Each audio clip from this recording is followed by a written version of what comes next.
Pagkatapos tumatak bilang Cly na Maria Clara at Ibarra, handa na si Barbie Forteza na makilala naman bilang si Adelina sa inaabangang Kapuso Family Drama Series na Pulang Araw. Makichika tayo kay Aubrey Carampel. Kinikilig si Kapuso primetime princess Barbie Forteza sa pag-award sa kanya ng Box Office Entertainment Awards 2024 bilang Best Actress para sa kanyang pagganap sa Maria Clara at Ibarra.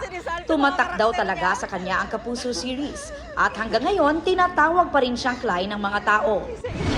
Nakakataba ng puso dahil nakikilala yung trabaho ko, hindi ba? And also, ang laki rin talaga na naging impact ng Maria Clara at Ibarra dahil napaka-importante rin talaga niyang proyekto.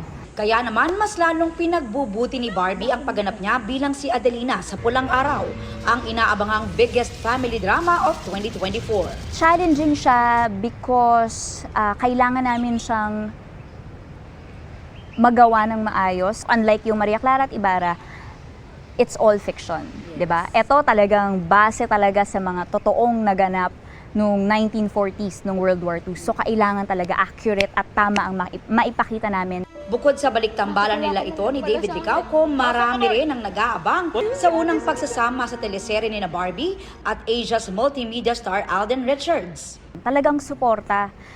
Pagka may kailangan na umpisa pa lang ng eksena, kailangan ko nang umiyak, automatic kay Alden yun, nahahawakan niya yung kamay ko. Ramdam ko rin yung care niya sa akin bilang ang tagal na naming magkaibigan. Kasi talagang tinatanong niya, ano, kumain ka na ba? O ito, may pagkain ako dun sa tent. Yung mga ganon, yung closeness.